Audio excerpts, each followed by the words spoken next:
Welcome to Jamaica, Mon, land of sun, sand, reggae, and, increasingly, Chinese investment. From highways to bauxite mines, it seems like China is everywhere you look these days. So, what's the deal? Is China trying to take over Jamaica? The answer, like most things in geopolitics, is complicated. What do you think? Before we begin, let me tell you a story. Like and share this video, and if you are here for the first time, please subscribe and help us grow this channel. Thank you. Across from Miss Mavis there was a house shop. You know how it is in Jamaica. The homeowner set up a little thing in the front room of the house, and the community would come and buy a big gill of oil, quarter pound of saltfish, onion, a tomato, a peg of garlic, 1 pound mixed flour, and a dinner that. One day the shop owner went to buy from the Chinaman his usual 10 pound of rice, 10 pounds of sugar, 10 pounds of flour, 15 pounds of cornmeal, a crate of beer, a crate of soda, and so on what he could afford. The Chinaman say to him, "You come day, and buy a little this and a little that, why don't you take what you can sell in a month, and at the end of each month you pay me and take more goods. That way you don't have to come every day and you will make more money, fee you and me." I could tell you countless stories like this that all over the island. On the one hand, China is pouring billions of dollars into Jamaica, building much-needed infrastructure, supporting the community, and creating jobs. On the other hand, some people worry that Jamaica is becoming too dependent on China, and that this could have negative consequences down the line. Stick around, because tonight, we're diving deep into the relationship between China and Jamaica. We'll look at the history, the economics, the politics, and the culture to try to understand what's really going on. Get ready for a wild ride, because things are about to get interesting. Now, the relationship between China and Jamaica isn't exactly new. It actually goes back to the mid-19th century, when Chinese indentured laborers first arrived on the island after the abolition of slavery. These early Chinese Jamaicans faced hardship and discrimination, but they persevered and made significant contributions to Jamaican society. Over the decades, the Chinese Jamaican community has thrived, becoming an integral part of the island's diverse cultural tapestry.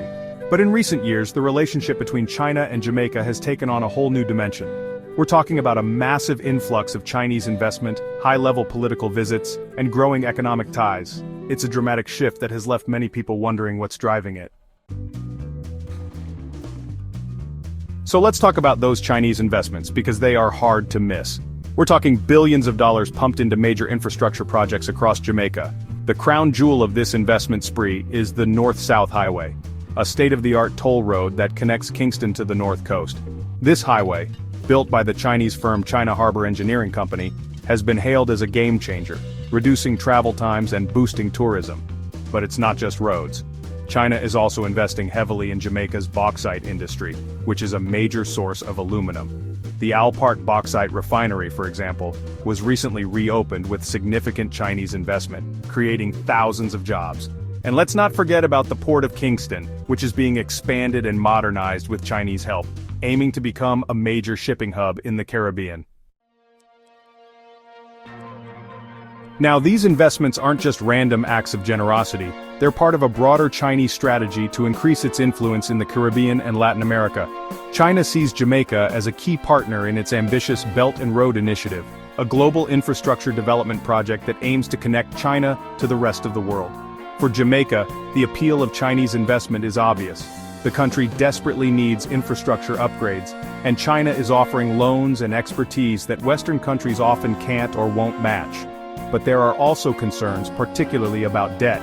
Jamaica's debt-to-GDP ratio is already high, and some worry that taking on more debt from China could lead to unsustainable levels. There are also concerns about transparency and accountability, as Chinese contracts are often shrouded in secrecy. A red dragon in the Caribbean, China's growing influence. Jamaica isn't the only Caribbean nation feeling the embrace of the Chinese dragon. Across the Caribbean, from the Bahamas to Trinidad and Tobago, China's presence is becoming increasingly visible and influential. China has been aggressively courting countries throughout the region, offering loans, investments, and diplomatic support. These initiatives are part of China's broader Belt and Road Initiative, which aims to enhance global trade routes and infrastructure.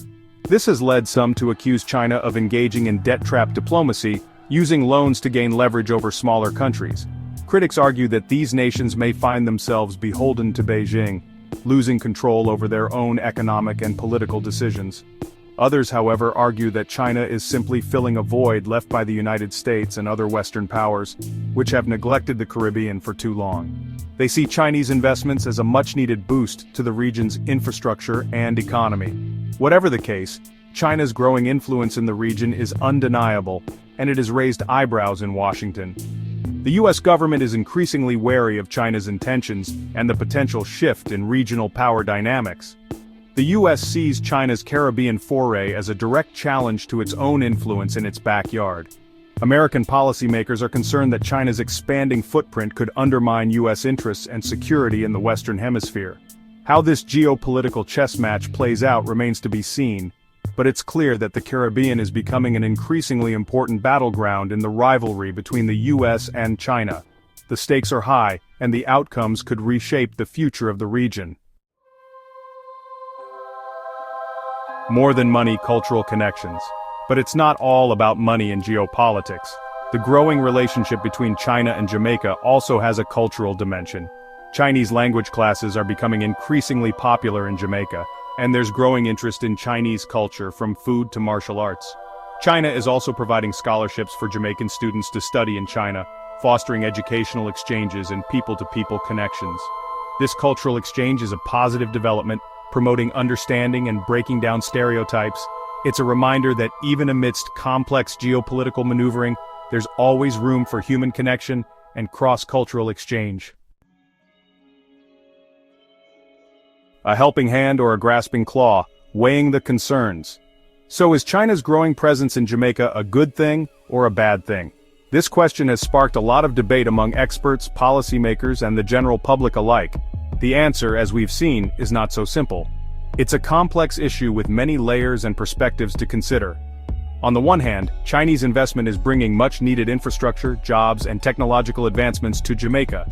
These projects are helping to modernize the country and improve the quality of life for many Jamaicans. And economic opportunities to Jamaica. Factories are being built, new businesses are opening, and the overall economic landscape is evolving. On the other hand, there are legitimate concerns about debt, transparency, and the long-term implications of these investments. Critics worry that Jamaica may become overly reliant on Chinese funding, leading to a cycle of debt that could be difficult to escape, and the potential for China to use its economic clout to exert political influence. This could potentially undermine Jamaica's sovereignty and decision-making autonomy. Some critics argue that China's actions in Jamaica smack of neo-colonialism, where a powerful country exploits a smaller one for its own gain. They draw parallels to historical instances of colonialism and warn of repeating past mistakes, with a powerful country exploiting a smaller one for its own gain. Resources are being extracted and shipped away, raising questions about who truly benefits from these arrangements. Others counter that Jamaica is a sovereign nation that is free to enter into agreements with whomever it chooses, and that these partnerships are a strategic move to boost the country's development, and that the relationship with China is mutually beneficial. They argue that both countries stand to gain from this collaboration, fostering a win-win situation. Ultimately, it's up to the Jamaican people to decide what kind of relationship they want with China. Public opinion, government policies, and the outcomes of these investments will shape the future of this partnership. Jamaica looks outward. A Caribbean nation in a globalized world, Jamaica, like many small island developing states, is facing a host of challenges, from climate change to economic vulnerability. In this context, it's understandable that Jamaica would seek to diversify its partnerships and explore new opportunities. China, with its economic might and global ambitions, presents itself as an attractive partner. But Jamaica is also aware of the potential pitfalls of becoming too reliant on any one country, particularly one with such a different political system and values. Jamaica's government has repeatedly stressed its commitment to maintaining its sovereignty and pursuing a foreign policy that serves its national interests. This means balancing its relationship with China, with its long-standing ties to the US, the UK, and other Western partners. The road ahead, charting the future of China-Jamaica relations. So, what does the future hold for China and Jamaica? Only time will tell. The partnership between these two nations has been growing steadily over the past few decades, marked by significant investments and cultural exchanges. But one thing is certain, the relationship between these two countries is complex, multifaceted, and constantly evolving. From trade agreements to infrastructure projects, the collaboration spans various sectors. It's a relationship shaped by history, economics, politics, and culture. The historical ties date back to the early 19th century, and today, these connections are stronger than ever. It's a relationship that holds both promise and peril. While Chinese investments have brought development and jobs, there are concerns about debt and economic dependency. As China continues its global ascent, its presence in the Caribbean is likely to grow. This expansion brings opportunities for economic growth, but also challenges in maintaining sovereignty and local interests.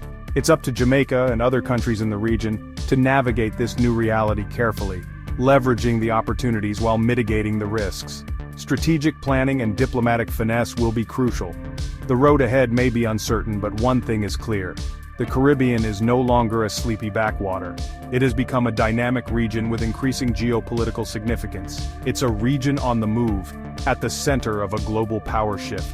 The choices made now will shape the future for generations to come, and the choices made by countries like Jamaica will have far-reaching consequences. The world is watching as Jamaica charts its course in this new era of international relations.